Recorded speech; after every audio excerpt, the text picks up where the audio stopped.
Meeting of the Carpinteria Unified School District of March 9th, 2021. Andy, can I get a roll call, please? All right. Jamie Dimon. Here. Amy Bray. Here. Aaron. Here. Sally. Here. And I'm here. Great, thank you. And we'll go ahead and start with our closed session. We started with B1, which is, there's no public comment on that one, correct? Correct. Yeah, B2, we discussed, Excuse me, Jamie, before we Yeah, get started. Yeah, we're at C now, and we're going to do the regular session. oh, I We're see, gonna- I said way off. That's okay. We're going to start with a flag salute because tonight I have a flag. Awesome, thank you. Yay. I'll get my act together Sunday. Please stand. Begin. I pledge allegiance allegiance to to the the flag of of the the United States States of of America, States of America. and to and the to the republic republic Republic for which it which it stands, stands, one nation, under under God, God, indivisible, with liberty and and justice justice for all. Please sit. Thank you. All right, now I'll officially start the meeting. With C2, we discussed in closed session, public employee discipline action, and in the closed session by a 5-0 vote, the board took action to deny the employee's request for the board to further consider a complaint per AR 1312.1. Also during closed session, we discussed the conference with labor negotiations. Information was exchanged only and no action was taken on that item at this time. On to agenda item C3, the approval of the minutes. Can I get a motion to approve? Move to approve. second, All those in favor? Aye. Aye. Aye. And any nays? Thank you. C4, approval of the agenda and consent agenda. Can I get a motion to approve? I move to approve. I'll second. All those in favor? Roll Aye. call. Aye. Oh, and Andy, can I get a roll call, please? Jamie. Bray. Aye. Jamie Dimon. aye. Aaron. Aye. Sally. Aye. And I'm aye. On to item E1, the student representative report. Do we have our student here tonight? Yeah. Yes. Hi, Fatima. Thank you. Good. Carpenter High School is becoming a busy site once again. Athletic teams won baseball, softball, track and field, volleyball, water polo, tennis, cross country, and football. Our first football game will be on Friday, March 19th at 7 p.m. Girls volleyball will get the opportunity to open outdoor play this week at Fillmore and Bishop Diego. Boys water polo has a game at San Ynez on Saturday. Fans will not be allowed at the athletic event per guidance from Public Health. Finally, CHS is getting ready to welcome students back Monday, March 29th, 2021, the Monday after spring break, for in-person learning. Please be on the lookout for parent score information on the hybrid model. Thank you very much. Thank you, Fatima. We'll move along to item E2, superintendent report. Go ahead, Diana. Thank you, Jamie. So I'd like to begin tonight with appreciation, and I'd like to recognize Principal Gerardo Corneo and our CHS Athletic Director, Pat Cooney, and all the CHS coaches for quickly reopening the CHS athletics and competitions while following the strict health and safety guidelines from the California Department of Public Health. We're excited to hear about the competitions that are scheduled this week. The next item is the CMS and CHS reopening timeline for March 29th. The Santa Barbara County's COVID-19 case rate has decreased, and today it was 9.7 cases per 100,000. And we are predicting to move into the red tier in the next week. The California Department of Public Health guidelines published January 14th. They permit secondary schools to reopen after the county is in the red tier for 5 days, and our COVID safety plan for TK to 12 is posted on the website. So CHS and CMS principals and staff are preparing to welcome back students in a hybrid model, as Fatima indicated, on Monday after spring break, March 29th. We're very excited. The next item is vaccines for educators and childcare workers. Governor Newsom announced that beginning March 1st, each county would set aside 10% of the vaccine doses for school staff. Within the county, the priority is school staff who are currently working in person, followed by staff who will be in person in the near future. We have received some appointments for in-person special education and elementary staff from Santa Barbara County Office of Education, and we were anxiously waiting for more vaccine appointments. However, our very own Carpinteria, Rite Aid Pharmacy has graciously opened up 200 vaccine appointments for all CUSD employees, and we are so grateful for that. So at this point, most of our employees have the opportunity to receive their first dose, their first vaccine. So we're happy about that. We do expect that all of our employees will be vaccinated with at least a first dose by the end of March. The next item is state testing. That's our CASP. Last week, the State Board of Education voted to seek flexibilities related to standardized testing requirements. It also asked the State Department of Education staff to explore options for assessing student learning. While blanket waivers allowing states to opt out of testing was given by the U.S. Department of Education last year, the same exemptions will not be allowed this year. If granted by the federal government, the state's flexibility request would decouple state assessments from federal accountability requirements, waive the state assessment of science, waive the federal penalties for testing participation rates less than 95%, and extend the testing window for CASP. So we are waiting for the response from the federal government to the California's request for these flexibilities. The next item refers to the Assembly Bill and Senate Bill 86 that was passed last week. And Governor Gavin Newsom and legislative leaders announced a $6.6 billion budget package that provides a path to reopening schools while retaining local discretion over the return of in-person instruction. Key amendments include allowing for the expenditure of funds prior to resuming on-campus instruction so schools can more effectively prepare. And it's now explicit that the new requirements will not impact existing agreements, such as the ones that we have, and that we will be able to secure those additional funds because we have been in person since October. And then our last item is our update on Measure U. On March 1st, the district received notification from the Santa Barbara County Planning and Development Department that our application for the coastal development permit is deemed complete. The department will then finalize this review, develop a report, and schedule the application for the Planning Commission. And we don't have the date yet, but it should happen in the month of April. Concurrent with the process, the architects have submitted our plans for Summerlin to DSA. They were submitted in February for review. Construction is planned for the beginning of September 2021. Also, last week, the Carpinteria's Planning Commission voted to support the temporary use permit to relocate Summerlin students and staff for the 21-22 school year during the Summerlin school construction process, and they will be relocated to main school. Modernization for the CHS gym began July 1st, and it's now over 95% complete. It is anticipated to be fully completed by the end of March. The exterior gym wall will be painted this week, and the mural will be replaced by local artists working with CHS students and staff. Plans for the new administration building have been submitted to DSA and should be approved in April. Construction is anticipated to begin in the summer of 2021.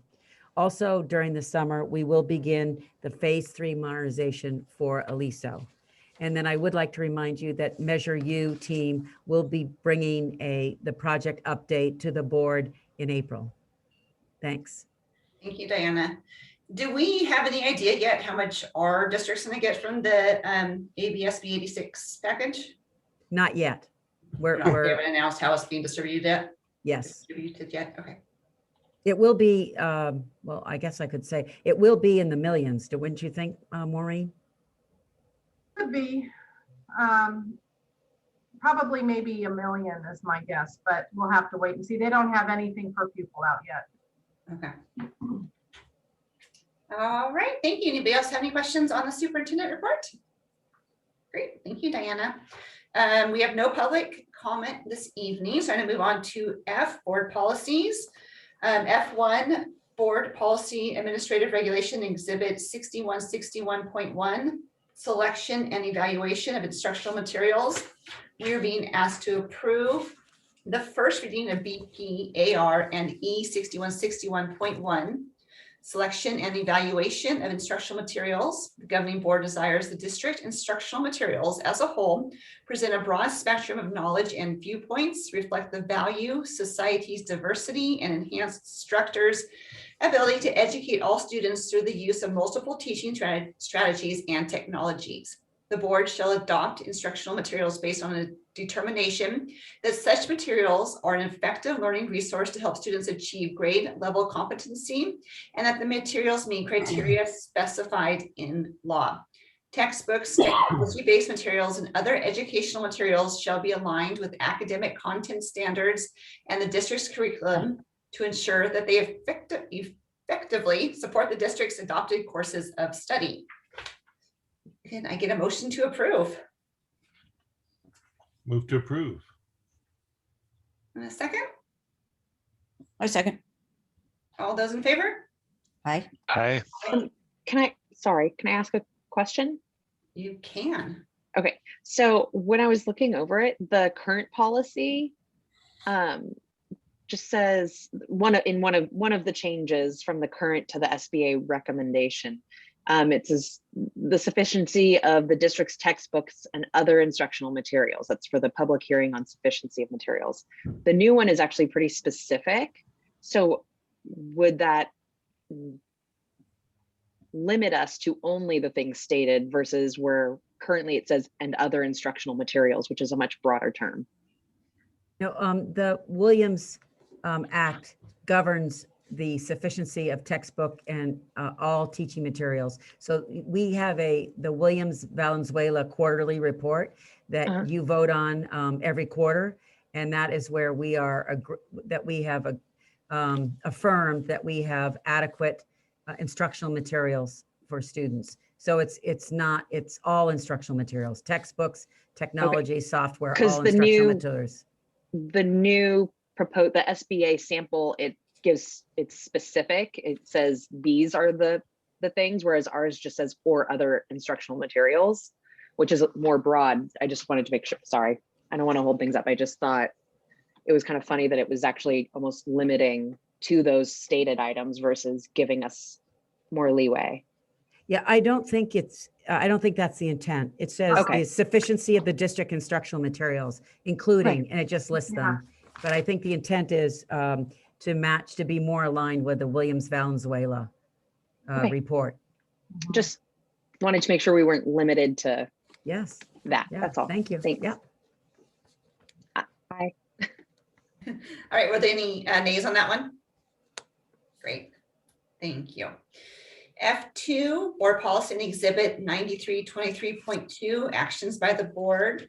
We're being asked to approve the first reading of BP and E 9323.2, actions by the board. The governing board shall act by a majority vote of all of the membership constituting the board unless otherwise required by law. Can I get a motion to approve? Move to I approve. move to approve. I'll second it. All right, was there any questions on this item? Great. All right, all those in favor? Aye. Aye. Aye, and I'm aye. All right, G, we have nothing for tonight. H, going on to H1 warrants. We are being asked to approve the warrants for the period of February 19th, 2021 through March 4th, 2021 in the amount of $470,873.25. Warrants are issued once a week on Thursdays. The report format shows check number, check date, payee, brief description, payment comment, and check amount. Can I get a motion to approve? Move to approve. Second. Thank you. Any questions? All those in favor? Aye. Aye. All right. Did I hear any nays on that one? Got everybody over. H2A, we are being asked to approve and accept the donation from the California Avocado Festival in the amount of $750 to CHS ASB Future Farmers of America Club. Can I get a motion to approve? Move to approve with gratitude. Second. Thank you, Avocado Festival. All those in favor? Aye. Aye. Aye. Thank you. On to item H2B, the donation from Rotary Club of Carpinteria to Carpinteria Unified School District Music Program. We are being asked to approve the donation from the Rotary Club of Carpinteria to this CUSD music program of a web-based music notation software valued at $80. You get a motion to approve? I'll move to approve. In a second. Second. All right, all those in favor? Aye. Aye. I'd just like to comment that, and recognize the Rotary because they've been a huge supporter of the music program Yes. for a long, long time. And it really, they've basically helped keep the music program intact about 8 years ago when our budget was really impacted. And I just, their continuation of this program and all the other programs they do is just fantastic. So I just like to recognize the Rotary Club. It's the noontime Rotary too. We should point that out. Thanks, Sally. Thank you, guys. All right, we'll move on to H3, proposal to Carpinteria Unified for Demographic Services. On March 13th, 2018, the board approved resolution number 18-819 to initiate a change of the district's election system to be by trustee area elections for the 2022 governing board election, stating its intention to move to trustee area elections by the 2022 election. The next step in this process is to retain a demographer to aid the district in developing trustee area plans. The board is being asked to approve the attached proposal from National Demographics to do this work. The fee for this basic project elements is $9,500 plus any per meeting expense as delineated on page 25 of the proposal. National Demographics, is the leader in this field and will also be working with other local districts. And I believe, Diana, we have a presentation on this tonight. Oh, yes. Thank you, Jamie. So I wanted to welcome our legal counsel, Craig Price, and you all know Craig, and Craig has been working with us since 2018 on this process. So I've asked Craig to make a few comments about the proposal before you vote. And also, if you have any questions, Craig is here to answer them for you. Thanks, Craig, for being here tonight. Thank you, Diana. Hello, board members. Good evening. Yeah. Greg. Hi. To refresh those of you who were here only 3 years ago and to bring others up to speed that may not be fully aware of some of the background, and I'll go through it briefly. The action that the board took in March of 2018 was a result of the California Voting Rights Act. And in the years that immediately preceded your board's adopting the resolution, there were many, many school districts, cities, special districts, etc., who received claims that their agency violated the California Voting Rights Act.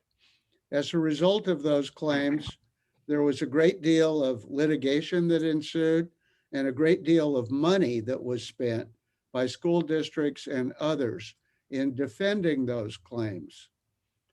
Under the law, as it's written, in order for there to be a claim asserted, it only need be shown that there is what the elections code calls racial polarization. And what that means is that voting results of your constituents are evaluated and the voting selections that are made by the minority community, the Latinx community, are compared with the preferences that are expressed by other members of the community, not at all limited to school board races, but looking, for example, at county races or even statewide races. And to the extent that there is any discrepancy at all, that it has been construed to be racial polarization. And so you can well imagine that it would be very, very easy for a claimant to make out a case that there's polarization. And all that is required is that that be shown, regardless of whether in moving from at-large elections, such as you've always had, into trustee area elections, that it would make a difference to the minority community. There's no showing required of that at all, and it's been deemed by the courts to be irrelevant. So there was so much money that was made by lawyers that were filing claims around the state, including $600,000 that was paid by the city of Santa Barbara with no lawsuit, only some negotiations that ensued, that in 2017, the legislature passed a safe harbor provision that allowed agencies to minimize their exposure to $30,000 if upon receiving a claim, they moved very, very quickly to do the steps that are required in order to convert to trustee area elections. It was in the immediate aftermath of that that several claims in neighboring districts were received.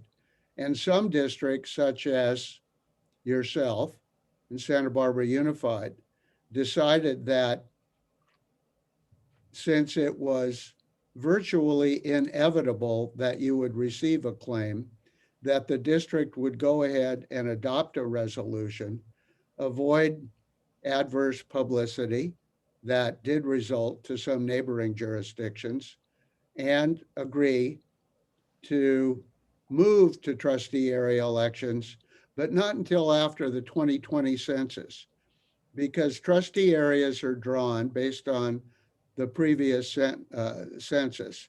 And it didn't make any sense at all at the end of the decade to be drawing trustee areas and then have to go back and redo it all over again once the 2020 census was finalized and the results were known. So you adopted that resolution. I would also share with you that there was a glimmer of hope around the state that perhaps relief was in order after all, because the city of Santa Monica invested $7 million in its own lawyers in resisting a lawsuit that had been filed by the lead claimant, a lawyer in Malibu, who is sued and claimed up and down the state. And the city of Santa Monica achieved a successful result in the California Court of Appeal, which said, look, polarization isn't enough. You need to show that it was likely that switching to a different form of elections would have made a difference, or that there was a good possibility that it would have made a difference. But lo and behold, late last year, the California Supreme Court granted a hearing and decertified the Court of Appeal decision, which is no longer usable. And all of the pundits, let's call them, believe that it's very, very unlikely that the Supreme Court is going to do anything other than maintaining what the courts have done for several years now, except for that one aberrant Santa Monica case. And by the way, the plaintiffs in Santa Monica have requested $22 million in legal fees. So it's something that needs to be done. I think that whatever the potential benefits are, there are distinct negatives, particularly in relatively small districts, broken down into neighborhoods where you are seeing trustees that might be expected to represent a neighborhood as opposed to the entire district, such as you all do. And in some cases, it might be hard to find good qualified school board candidates. In one district I'm representing in San Luis Obispo, a claim was received 2 months ago in a district that has fewer than 200 pupils. It's a small town just north of Morro Bay. So as the saying goes, it is what it is. And so faced with now needing to move forward to implement the 3-year-old resolution, the work to be done starts off with retaining a demographer. Doug Johnson of National Demographics has done more of this work than anybody else statewide and has done a lot of work nationally. He is either engaged or being engaged in other districts that I'm working with. The first step of the process, should you approve his contract, will be for Diana to give him some feedback on the geography of the district, what general preferences might be in terms of how it could most intelligently be broken up, taking into account not only geography, but the location of the schools, different geographic features, et cetera. And then it is required that the board conduct 2 public hearings for the purpose, and this is before any mapping occurs, for the purpose of allowing the public, to the extent they're interested, in providing input on how they feel the district should be carved up into trustee areas. And then after that, the demographer will present you with at least 2 proposed or draft maps that will then be the subject of at least 2 more public hearings where the board will have a chance to weigh in, hear comments from the public, to evaluate what it is that's then been proposed. And when all that is said and done, at a 5th meeting of the board can then finally decide on what map that they prefer. Now, superimposed on all this is the fact that whereas the census was supposed to be released by about now, it's not being released, and it's been delayed multiple times, and it's not scheduled to be released until October. Well, the problem with that is that you really need to complete your process by the end of this calendar year, because once you're done, then what you have accomplished is really a recommendation that by statute then has to go to the Santa Barbara County Committee on School District Organization. They will hold a meeting in your jurisdiction, probably, by God, we should be through with COVID by then, in your boardroom. And then they will be asked to approve the plan that you came up with. And then in lieu of holding an election in the district, what everybody is doing is going to the State Board of Education and requesting a waiver of the election requirement, which waivers are being routinely granted. So all that should occur within approximately 6 months before the November election. So in the spring of next year, which really means that you need to complete your work by the end of the calendar year. Given the fact, though, that the results of the 2020 census aren't available, what that's going to entail is that the demographer will work with you, and he, unsurprisingly, he has access to a great deal of data that's online, like something called the American Community Survey that breaks out by jurisdiction, I think by precinct, the makeup of different ethnic groups in the community and so on, as well as other information that will allow him to get quite close in terms of providing you and the public with his mapping proposals. But then it's quite likely that by the time you get through selecting the trustee areas that you believe are most appropriate, that he will then need to go back and do some tailoring of that final map that you've approved in order to make sure that it conforms to the late release of the 2020 census. So that's the task that is ahead of you. I would also indicate that the new maps that are created going into the 2022 election are not going to impact the remaining terms on any board members. They will take effect thereafter. That is it in a nutshell. And so I'm happy to try and answer any questions that you may have. Thank you, Craig. It's a Pretty giant. thorough. Yeah. Sounds like we have a lot of work cut out for us. Does any board members have any questions for Craig? Thank you, Craig. That was very thorough. I have one question, Craig. Is it necessary to establish a precinct for each board seat, or can you establish, say, 3 precincts and 2 open seats, or two at-large seats? Because our district, I mean, the thinking there is that our district is, you basically you have a fairly distinct urban area, say, but then we're different than the city of Carpentry in that our district, that's the school district, and then encompasses a broad range of rural South County, and which is, I would guesstimate, is probably nearly an equivalent population to the city itself.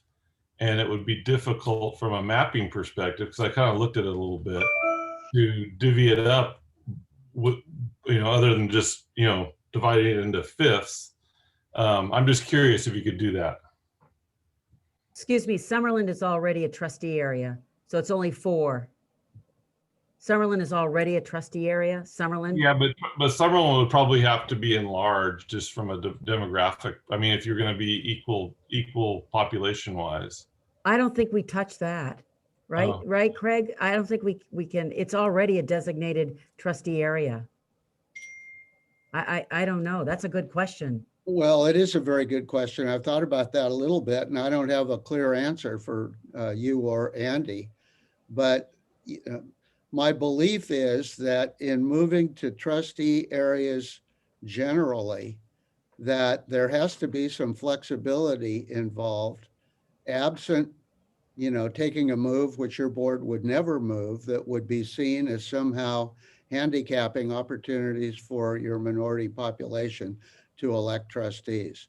So superimposed on what you already have is the historical requirement that you always maintain a trustee seat in Summerlin. And assuming that you feel obliged to continue with something that's always been in place, I think something like what Andy is suggesting may very well be possible. What it's going to be measured against is whether anybody would have any good basis for objecting to the type of plan that the demographer might come up with that would accomplish that. So I've had a request from another district, and maybe it's with the superintendent's meeting, Diana, when you were on the call, somebody asked me the question, well, could we have, for example, 3 trustee areas and then have 2 at-large members of the board, people that would be, most directly responsible to representing the entire district. And I think there are some possible variations that we would want to talk to the demographer about. My knowledge in this area is largely confined to Santa Barbara County and a little bit of San Luis Obispo County. So I'm not sure if that's been attempted around the state. But the real test, the final thing I'll say is whether or not the people who are watching this, which are the, advocacy groups, and there are some in Santa Barbara proper per se, would see that there would be any disadvantage to their constituents to pursue a policy such as Andy has suggested. So I think that would be one of the first questions with the demographer. And after your board approves the contract, if you do, when I next speak with him, I'll raise that possibility and see what he thinks. Question. Thanks. The only other question I had in regard to it, because if you look at some of these smaller towns, well, even some larger towns that have implemented these district elections, it really hasn't worked out well for them as far as representation goes. And they end up with, pretty, I guess, for lack of a better word, a weak candidate and a weak weak board overseeing the entity, and then you end up with kind of a poor quality of service. I don't know if anyone's even attempted to make that argument that this going to districts or precinct elections has not benefited the disadvantaged communities like it was intended to do. Well, I think that we may have talked about that before, back around the time when the board was in the process of passing this resolution. There was an article in the LA Times, maybe you remember it, that evaluated the election results of agencies that had passed these things. And it was very unimpressive in terms of describing any gains that the minority communities had made. I think that in the Santa Monica case, there was very effective advocacy, in the Court of Appeal. And I expect that, that information and other information was, put before the court and persuaded the Court of Appeal, at least to rule the way it did. And all that's going to be regurgitated in all the briefing and so on, testimony of experts allowed before the California Supreme Court. So I'm sure that there's attention that's being focused on that because, this legislation was originally passed in 2002. And after, 19 years, if there hasn't been a demonstrable improvement in minority representation, then one has to wonder whether or not there's a more effective solution. But, that's above my pay grade. Okay, thank you. Thank you. Any other board members have questions? What happens if nobody wants to run in their zone? I mean, Carpinteria is big and yet small, and there's chunks of areas what happens if one section of town that's a trustee area, if nobody wants to run from that area? You and 3 other board members have to go into that zone with plates of chocolate chip cookies and invite somebody to run. So it's up to the board to appoint somebody. You take applications like you would for a normal vacancy, but the person that is selected to fill that position has to come from within that trustee area. So we would then approach people if the election comes and goes and nobody wants to run, we would then approach somebody and appoint them. Yeah, and the way the appointment process usually works, like if somebody resigns from the board, you would put out a notice and you would invite people to apply to be appointed to the position. And then if there were either no takers or no adequate takers, you could go out and, recruit individuals and get them to come in and apply to be appointed.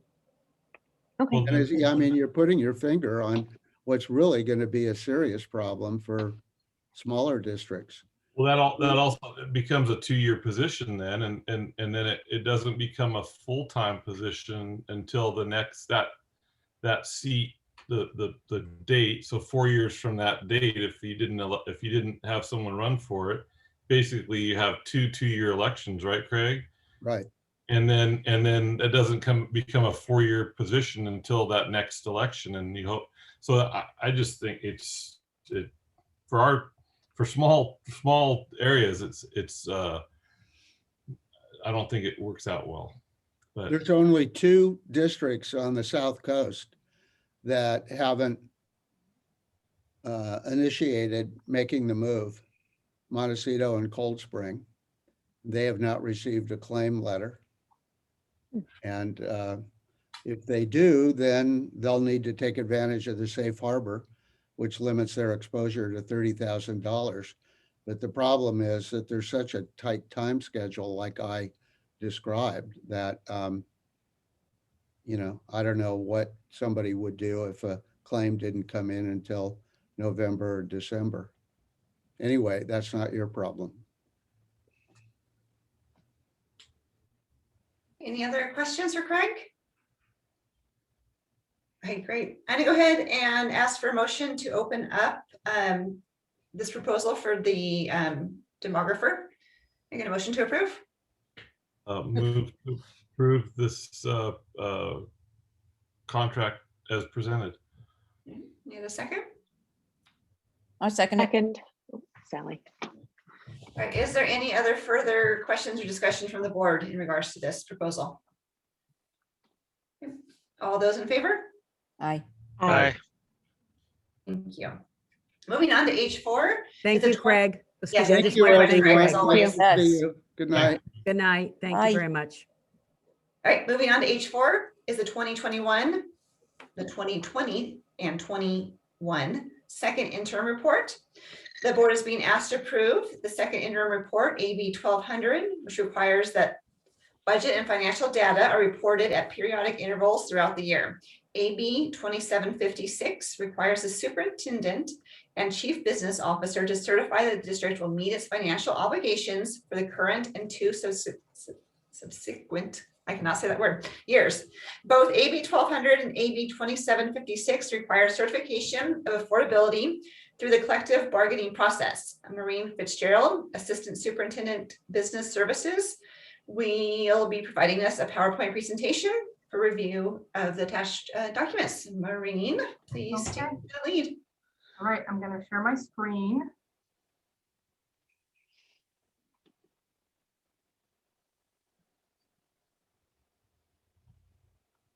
There we go. Okay, so this is our second interim report. This is actual through January 31st and any budget adjustments through January. As mentioned in what Jamie just read, AB 1200 and AB 2756 put in place certain certification criteria, and they're all listed here. The timelines are listed here. So we are at the third of 4 timelines. We won't have a third interim. The third interim only is required if you have a qualified or negative certification, and we won't have that. So this will be our last financial report in the 2021 school year. There are 3 criteria that you can certify: positive, qualified, or negative. This is a positive certification. Qualified, I'll just explain it, means that you may not, there's the chance that you may not meet your financial obligations either in the current or 2 subsequent years. And negative is a little bit different of a meaning. It means you won't have enough cash to pay your bills in the current or subsequent years.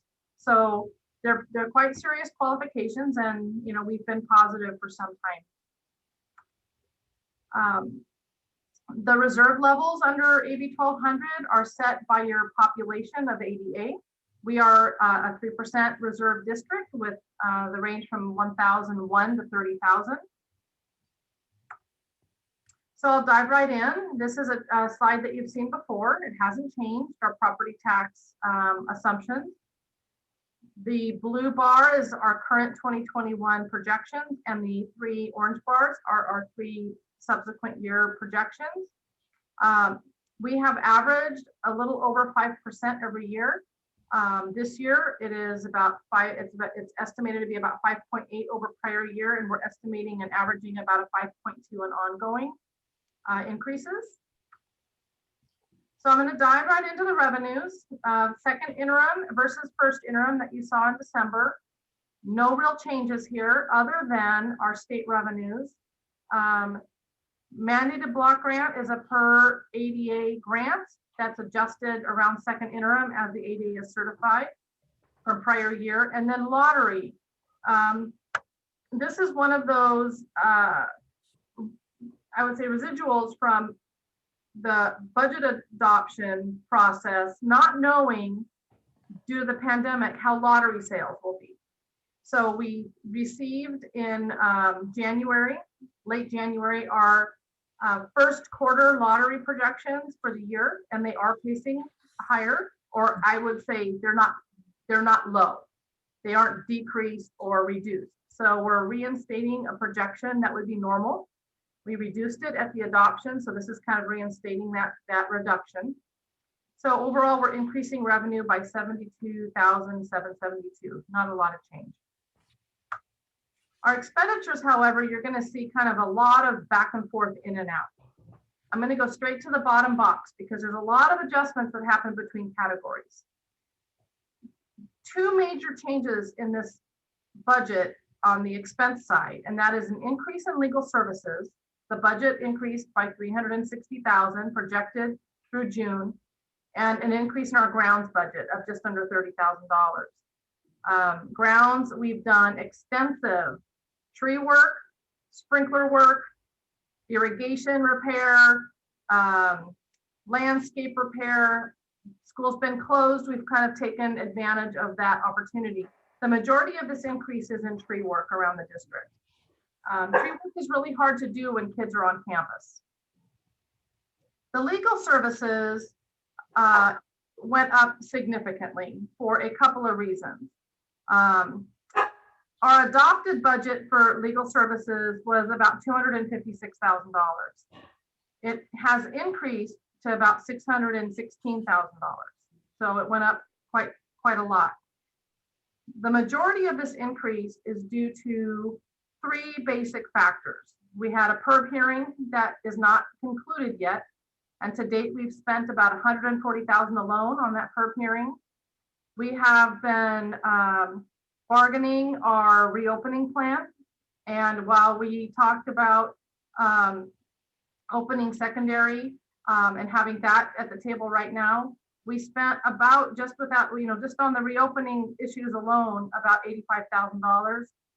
And then we had a couple of both grievance and complaints, employee complaints that required investigation. And those 2 items alone were about another $65,000. So there's very few things can drive our legal costs very high. So I don't anticipate that we'll need more throughout the year. And we're hoping that this is somewhat of a unique anomaly this year, and we won't have the same level of increase next year.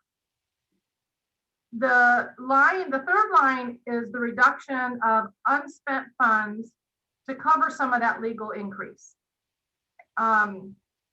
We went through site budgets, district budgets, substitute costs, supplies, contracts, and I went through everything that we didn't implement this year, buy this year, or do this year due to being closed.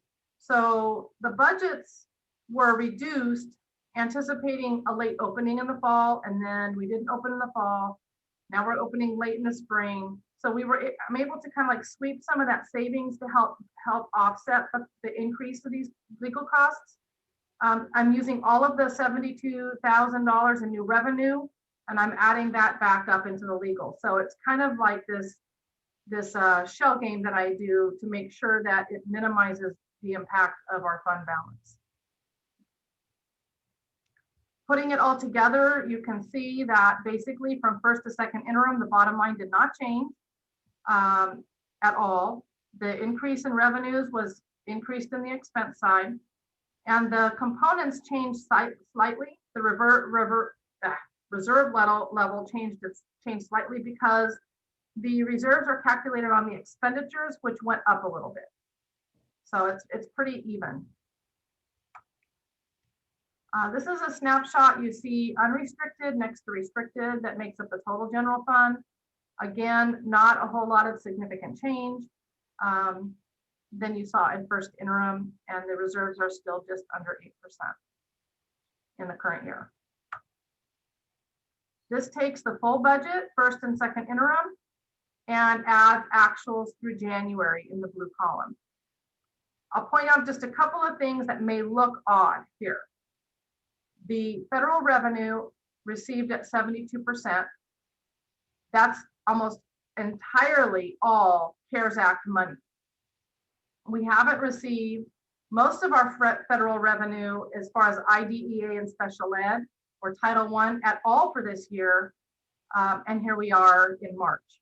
So normally that number would be very small, but the CARES Act was they advanced that money very quickly. And subsequently down in the expenditures, you're going to see materials and supplies and services and capital outlay quite high.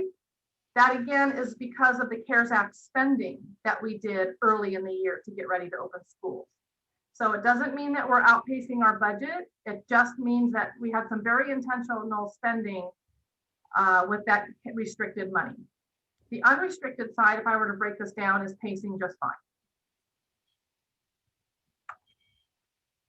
I updated the 5-year unrestricted general fund comparison with second interim. Again, it was not a real change to the budget, so it looks very similar. And then we updated the multi-year at a glance to show the 3 subsequent years, not just the 2, because we're in the budget development process, based on the new second interim budget numbers, which again, not much has changed here. I wanted to do an update on where we are on the CARES Act money that we have received so far, also referred to as learning loss mitigation funds, ESSER money, GSSER money, lots of different labels to this money. It was $2.249 million. We've received most of the money. Some of the state funds still haven't come in yet, but most of the federal money has all streamed through the state into the district. And here is how it has been fully spent. We have fully spent all of this money now. Hard to believe, it's $2 million, and you can see where the majority of our money went. Most of the money went to provide devices for connectivity, hotspots, iPads, Chromebooks, MacBooks, radios, and network upgrades. And then the next biggest went directly into the classroom with instructional materials and supports. The school breakfast and lunch program was the 1920 contribution. There's no contribution this year. That's the majority of that, as well as we bought the truck and some food carts. And then all of our PPE and addition of 2 custodians. So you can kind of see that it's been well spent, well invested. And then at the bottom, there has been in December additional round of money authorized under the CARES Act. Well, it's a little bit different, the CRRSA Act, which is estimated to bring us another $1.1 million on top of the 2.2. That's an estimate. It's a preliminary allocation. We have not received anything that says when we'll get the money, although they just released this week the attestations that we had to say how we're going to use the money, and that will all be spent compliant. And so I did that yesterday, and I'm hoping that that's usually the trigger to allocate the funds. And once we have those funds, then again, we'll do something very similar to this with a very intentional spending plan. Some of that will go towards continuing the PPE the connectivity, the instructional supports. It'll help support secondary. And that will all be brought to you as we get those plans together. So that's the second interim. Thank you very much. I'm going to start off with a question on this one. As far as the legal expenses, could we, for the legal expenses that we're putting towards the MOU for reopening, could we not use some of the CARES Act money or the state money to earmark for that? That's not allowed, even though it's for reopening. No, it's so the federal money is very restrictive, and all of this is considered federal money, and none of it can be used for collective bargaining. It has to be used to implement safety measures, learning loss, learning supports. I mean, it all really is intended to help mitigate the fact that school has been closed and students have not benefited from in-person instruction. And so you have to get, you can get creative. We added a couple custodians, we added a nurse, we added a part-time EL support through GATE, but, and that might be a conversation moving forward with what kinds of like personnel supports could we provide. However, it's one-time money and it will expire. So you can bring staff in, but it will expire and the general fund will either have to absorb it, or if it's classified, you have to lay them off, which is not simple. So once we have our allocations, then we'll sit down, Diana, myself, and leadership, and we'll talk about the needs. We already have a list of needs beyond the $2.2 million, but it's intended to pay for things like testing. Right now, we're not paying for testing, but if they start to mandate that we do weekly testing again of staff and students, that's a cost that we're going to have to pay for. So, I mean, it really just depends. And the additional money that's coming from the CARES Act, that's on top of what the state is allocating to us, right? Potentially? Yes, it's on top of, yeah. So we could be getting like around 2 million. Yeah. Again, okay. Is there any other questions? Yeah, I have it. Well, it's question. So that's a significant increase in our legal. I think we all are aware of that. And for the most part, that number is being driven by a single employee. And Yes. I'm wondering if there's any way we can communicate that to the rest of our staff in our community so that they know that essentially we've wasted 1% or a 2% raise, or either 2% raise or 2% one-time payout to our staff members have been thrown away on legal, really for the ego of one employee. And I'm just wondering if we can do that, if we can let them know that. I think that we've done in the past, we've kind of published the categories that we've had to spend legal fees on. And like I just read to you, like a PERB hearing, grievances, complaints, but not anything more specific than that. I don't think we can Is there say anything that preventing us from being more specific than that? Because I think that, I mean, if I was an employee and I saw that one person was essentially squandering district money that could otherwise have gone to me to help me offset some of my bills, I'd be really ticked off. And Yeah. it didn't accomplish anything. There was no benefit to, I mean, we haven't changed our proposal and our MOUs. It's just a big, waste of time for everyone involved, waste of resources. And I mean, I'm ticked off about it. And I think all of us are upset about Yeah. it. And I think it's time that we, if we're able to let the rest of our community, or at least our staff, know how much money is being wasted on the whim of a single employee.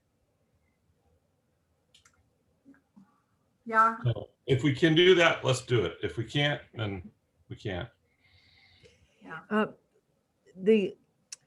When we work with the leadership team, Maureen presents the budget and she goes through the different items. in the expectation that the principals then during their staff meeting review the budget. So I think that it would be really helpful if Maureen were to take that page that lists legal fees of the $360,000 increase, and she breaks it down for each individual cost.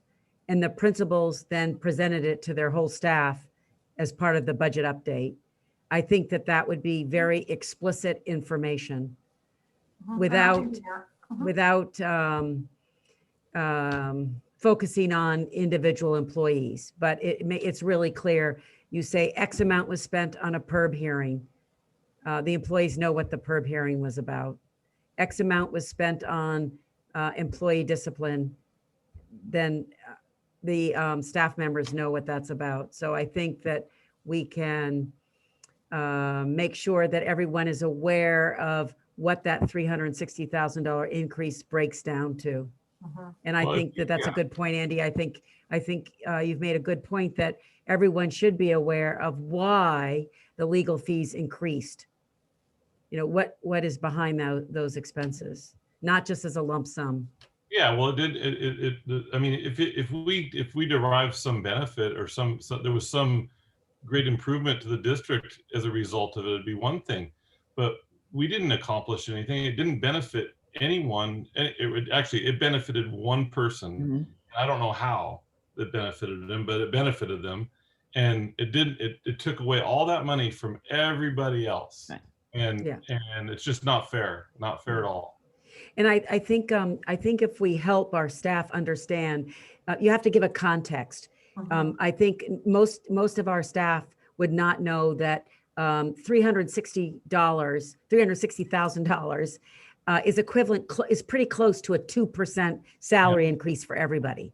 Yeah. So I think that's how we can help our principals express it to the whole staff.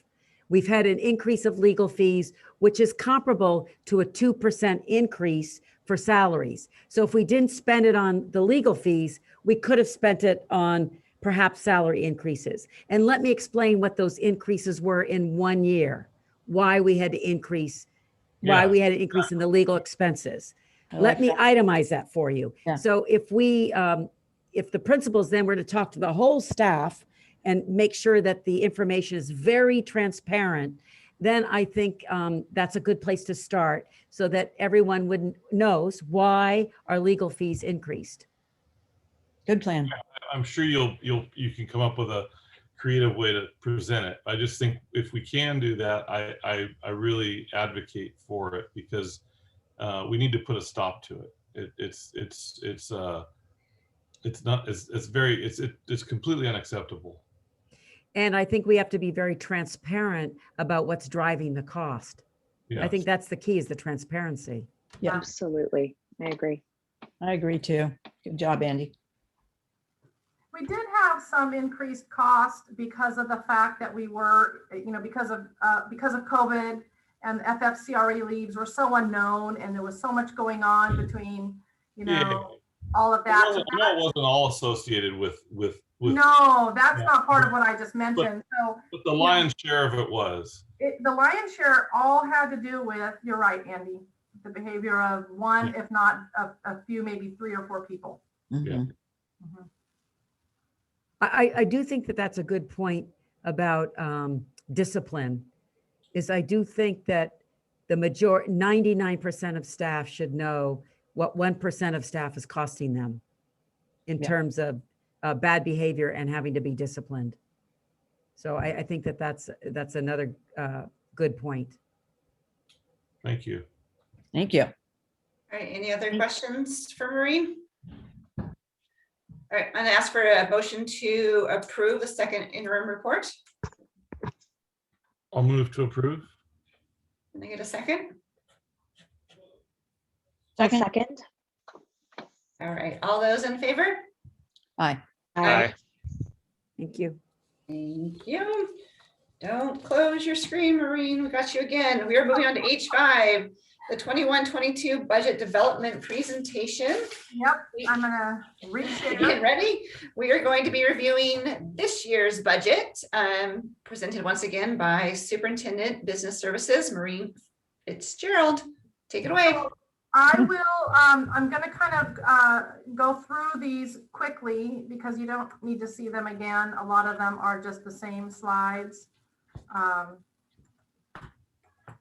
that we've had before, no changes made to them. I went over this slide, the tax revenues in the second interim. We've not made any changes to these. These slides have only been updated with the second interim budget rather than the first interim budget, but it didn't significantly change the numbers. And the pie charts were updated for second interim also. So I'm gonna actually start at page 22. And I'm going to go through just what we've changed. We've updated the revenues at second interim rather than first interim. The increases and decreases have not changed. So ultimately, our revenues are $22.8 million. We're estimating at a 4.38% increase over prior year. Our drivers also have not changed. This is still at $959.49, and it's pretty self-explanatory. The budget improvements, the proposed improvements, I've made one change to the slide. That's number 9. So we are anticipating a new curriculum, new Spanish curriculum for both the middle and high school, estimated between 135 and 150,000, and we're paying it over 2 years. So you'll see that we're only adding half here and then half again in 22-23. I had to think about that. Total improvements of $558,000. We haven't changed this slide either. The reductions are a counselor. We were paying two counselor positions, one on medical leave and a full-time sub. That has been reduced down to only one position since the leave has expired, and a teacher on special assignment that was replacing and roving for COVID leaves. Unrestricted expenditures for 2021 has been updated for second interim, and the drivers improvements and reductions have come from previous slides to show that we are increasing expenditures $1.3 million for 22.5 and an increase of expenditures of 6.25%. So while we're not deficit spending, we are still increasing our expenditures at a higher rate than our revenues. And you'll see that here. The proposed and unrestricted ending balance at second interim of 2.5, in revenues of 2.8, expenditures of 2.5. We're not deficit spending. We have a surplus of 330. With an ending balance of 2.8 and a 9.12% reserve. Multi-year projection was the same that you saw in the second interim, 7.91 for the current year, second interim, and a 9.12, a 12.81, and a 19.41 in all 3 years out. These do not include any salary increases in any of these years. So that was fast. Good job. Thank you. All right, any questions on current budget for Maureen?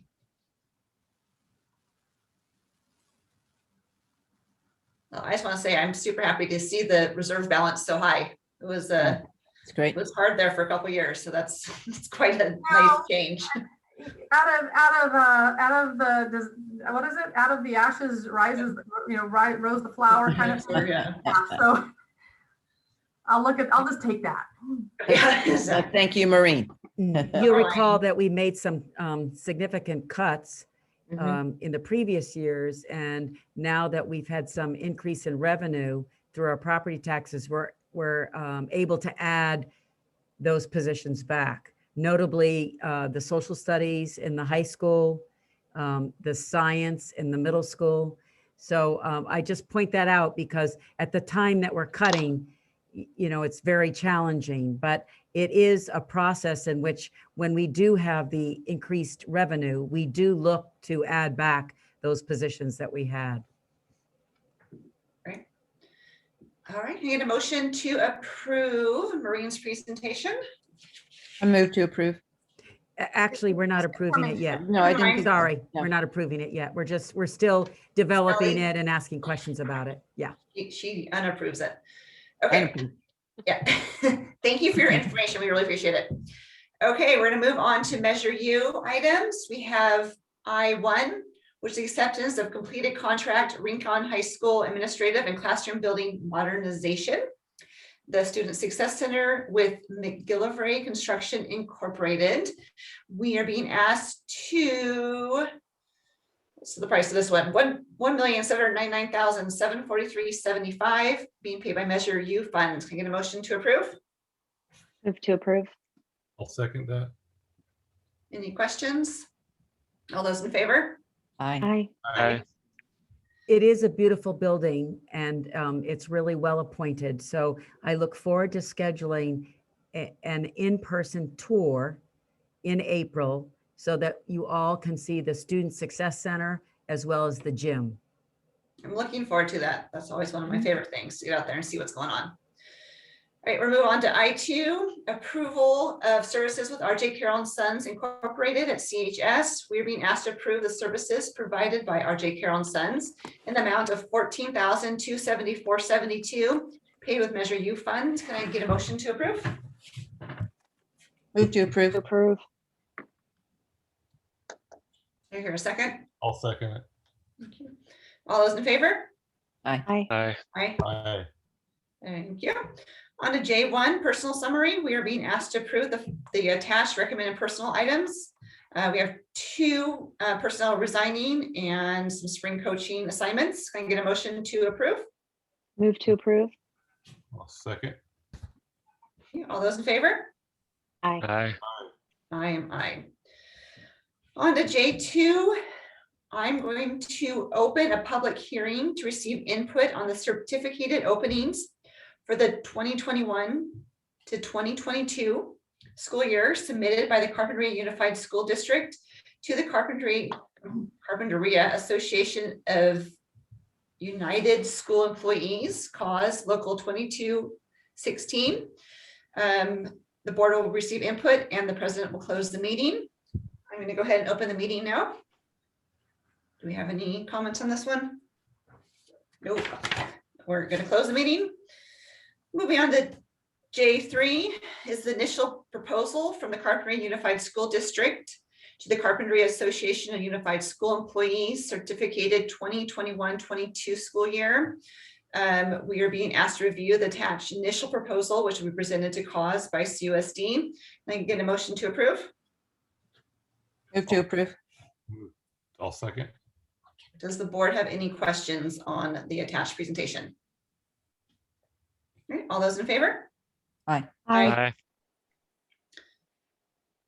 I'm going to go ahead and open up another public hearing to receive input on the classified openers for the 2021 to 2022 school year submitted by the Carpinteria Unified School District to the Carpinteria Association of United School Employees, Local 2216.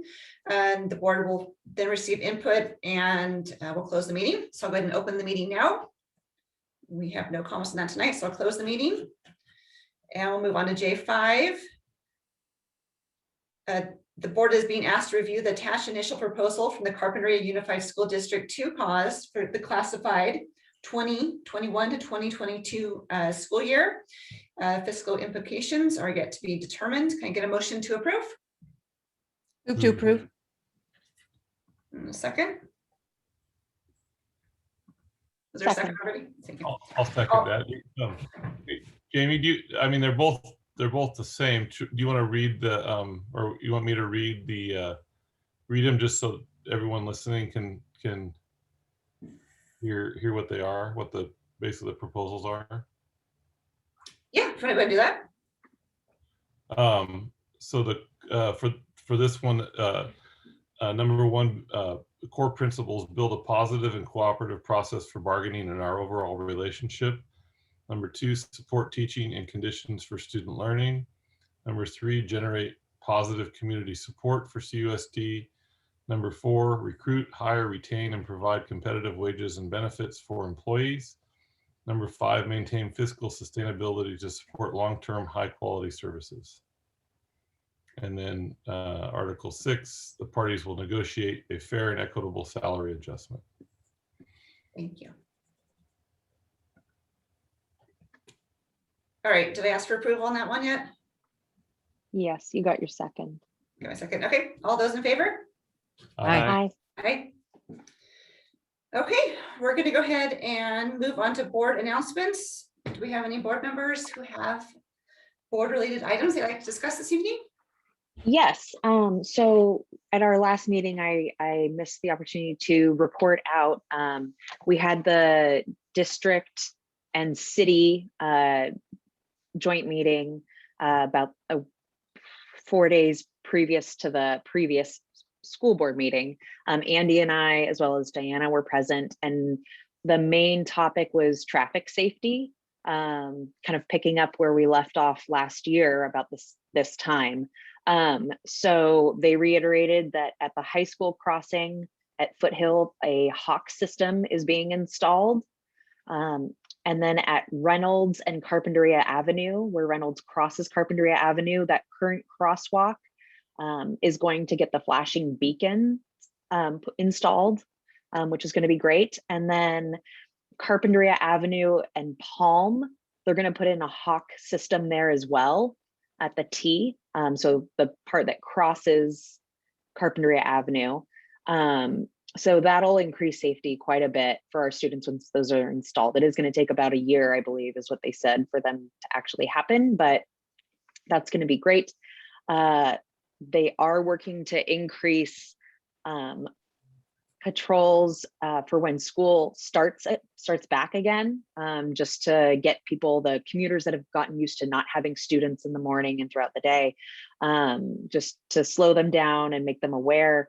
We did reach out to Supervisor Williams' office to see if they could assist in getting additional signage that wasn't available to us, but the city is working to make sure that our town is very aware that our students are going to be returning to school. They'll be biking, walking, skateboarding, and just to slow down and keep an eye out. So there's progress on the traffic safety for our kids.